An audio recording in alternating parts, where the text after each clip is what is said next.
guys, I'm Amy May and I've been on Mounjaro for 96 weeks and I'm currently in maintenance on 12.5 milligrams. But if I'm being honest, the past few weeks I've just felt a bit meh. I've just felt like meh. Like I've just honestly, I don't know what it's been. I had all these grand plans, body recomposition, go to the gym regularly, blah blah blah blah. But honestly, I've not been to the gym in 2 weeks. And last night I had a Chinese that I intend to finish tonight. I've just not been feeling it. I think one of the main reasons that I've been struggling is because I don't have a clear goal anymore. When I started Mounjaro, my BMI was 38 and, my original goal was get out of the obese category of the BMI and get into the overweight category. And then once I hit the overweight category, it was like, right, get out of that and get into the healthy BMI category. But now I've done that, I just feel a bit like, meh. Like, there's not the same sort of drive, I feel, and there's not the same, not pressure, but I'm someone that does better when I've got a clear goal and a clear way to measure that goal. So at the minute, my goal is body recomposition and building muscle. And don't get me wrong, obviously, I used to measure success or I used to measure progression throughout my journey by the number on the scale. And I know that you can't tell what percentage of that is fat, what percentage of that is muscle, like water weight, blah, blah, blah. But I had a clear indication, roughly, of how I was doing. The scale was how I could measure my progress. And I had the goal of, okay, get into the overweight BMI category, get into the healthy BMI category, which I've now done. And yeah, I want to do body recomposition and build muscle and all the rest, but it's difficult to measure that because I could I know that you can get fancy scans and pay 300 quid and all that. I mean, one, I can't do that in a minute, but it is difficult. I suppose I could measure it by, increasing weights and increasing reps. But if truth be told, I haven't been to the gym enough recently to even have like a baseline. I just feel like I'm stuck in a rut and unmotivated. I do. I feel unmotivated. And I'm just not the woman I was. So for those of you that might not know, throughout my weight loss journey, I did titrate up to 15 milligrams of Mounjaro. And then the past 2-ish months, I have tried to titrate down to 12.5 milligrams, mainly for cost reasons. If I could afford it hands down, then I'd happily stay on 15 milligrams. But I have been trying to titrate down. Now, I did this once before, was it like October-ish maybe, and I did like 2 weeks on 12.5 and I didn't like it, so I went back up to 15. And the past 2-ish months, I have gone down to 12.5. But to be honest, I don't think it's the Mounjaro's fault. I could sit here and blame Mounjaro, but I think the reality is for me, I sort of fell off in December. Because as well, another thing, I was sober for like 3 months, and then December I was getting merry with it, I was getting jolly, and I kind of derailed myself. But it's Christmas, it's New Year, blah, blah, blah.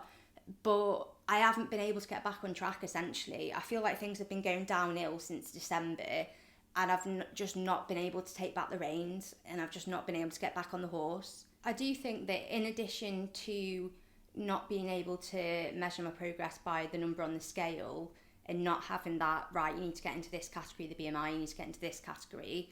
In addition to that, I mean, as we all know, if you've seen my clothes hauls, I've obviously gained a lot of confidence throughout my weight loss journey, but also for the first time in my entire life, because I grew up fat, I've always been obese and yo-yos. In between the yo-yos, obese was the baseline. But because now I can buy cute clothes that I really like. I mean, you've seen the clothes hauls. Urban Outfitters, JD Sports are my staples. But now because I can buy clothes that I like, I don't have that additional driving factor of, if you get to this weight, you'll be able to buy that top you've had your eye on and feel comfortable in it. Because it's not just about physically fitting into the clothes, you want to feel like you look good in them. So even when I was fat, technically, a lot of clothing brands would not have gone up to my size anyway, back in the day. But I also wouldn't have bought from them because I didn't have the confidence to wear that sort of stuff. I mean, I'm problematic for being obsessed with Urban Outfitters because they don't appreciate fat people. They're not here for the fatties, Urban Outfitters. So I am let's call it what it is. I'm problematic for that because I'm obsessed. I'm obsessed, and they would have never had clothes in my size back when I was fat, and they wouldn't have cared. They don't care to this day. So yeah, that's a me issue. That's something that I need to work on, something that I need to work through, and just see what my moral standpoint is, because at the minute I clearly don't have one. Honestly, it's like, drop foot aside, it's like Santa came, knocked me off track on his sleigh, and I've just not been able to claw my way back. I have been feeling unmotivated, and as we all know, motivation isn't enough. Like, motivation don't last forever. You need to just force yourself to get into a routine and to do things if you want a certain outcome. But I think as well, in fairness to me, I thrive on structure and routine, and basically I am going through a period of change in my personal life. So I am changing jobs and I am planning on moving pretty soon. So there has been a bit of upheaval. And so I did just finish one job in the past few weeks, again, lacking that consistency, that routine, that structure, because I've just been sort of locuming the past few weeks until I move, essentially. And I don't know if other jobs have locuming. Does everyone call it that? Basically, what it is, it's like you sort of take, or you can apply to take, any shift going in different specialties in different hospitals. So it's like you don't have a contract, you don't have a stable income, but you can sort of like look on the website and think, oh, okay, may as well do that and apply for it. And so you could be working like medicine, surgery, like blah, blah, blah. Like, there's no, what's the word? There's no assured income. There's no certified income. You know, you don't know when you're working 1 week from the next. And again, I don't like uncertainty. But at the same time, because he lives and my own choices mean that basically I don't have any money, essentially. But, because don't get me wrong, the job that I've just finished, because my original contract was 1 year, I really enjoyed it and everyone was sound, and people being sound makes a massive difference. And they did offer me to stay on for another year, and if the money was better, I definitely would have. But because I'm only working 9 to 5 Monday to Friday, the money's awful because it's unbanded. I don't know if everyone has that, every job. It's unbanded. I'm not doing on calls, and so the wage is shocking, essentially, which is a shame because I did really enjoy it. And now I'm back in that locum life. And the swings and roundabouts, because you do get paid more to locum, but then you're also just gap filling, and you know, you're on a different ward every shift and you're the only one on the ward, and it swings and roundabouts. Like, it's got its own drawbacks 100%, and I think I need to start being less picky of what shifts I'll take, because like at the minute, like, you know, when you see like a 12-hour night shift advertised and you'll be covering half the medical block, I don't fancy it. So I think I'd really have to have maxed out my overdraft and have run out of Mounjaro in order to take that. But I think I do need to be less picky because there's no consistency in shifts. You're not guaranteed anything. And it's feast or famine, and like, you can't be picky. But I suppose at the minute, you know, you got to look on the bright side. At least I am still able to be picky because the overdraft isn't maxed out. The Mounjaro is still in the fridge. So, but yeah, I don't do well with uncertainty. I don't do well with lack of routine and the change. And so I do think that's a factor as well. But I also think I need to get off my arse and just crack on. And drop foot, to be fair, drop foot, right? I might name my drop foot. To be fair, we've been together for what, like 3-4 months now? It's been since October. What's that, 4 months? So me and Droppy, we're comrades. But I suppose the one good, like, positive thing that I've got to share with you is that I finally got a date for my MRI. It's in 3 weeks, so thank God for that. Because, I mean, I've been waiting on an urgent MRI for months. But it's the NHS, and do you know what? The NHS is trying its best.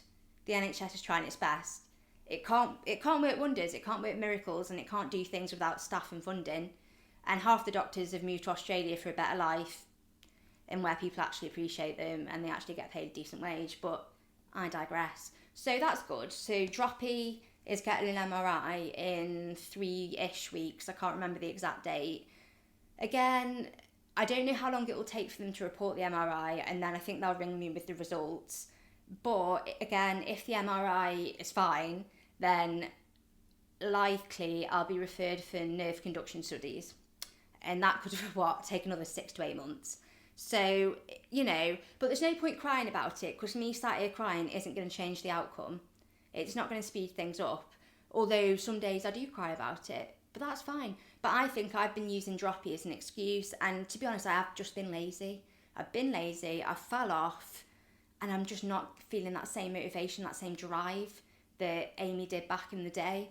And to be honest, I feel better when I go to the gym, but I do find myself slipping back into this all or nothing mentality, and the lack of structure is not helping that at all, because I think I rejoined the gym because I quit after droppy because I couldn't afford it and I wasn't going. So basically I rejoined the gym about 3 weeks ago, went 4 times in that week, and then haven't been since. So I am really letting myself get back into old habits. I mean, Chinese, I'm looking forward to the remaining of that Chinese tonight. I am looking forward to going back there and just reliving it. But yeah, the thing is, I could say, oh, I was on 15 milligrams, I've titrated down to 12.5, and that's why things aren't working. But in fairness though, I do feel an increased food noise, but I think it's more my mental state. I think I've more just been not caring and going like, oh, go on then. Like, I've just been flat, I've been unmotivated, I've not been arsed, and I've not been trying.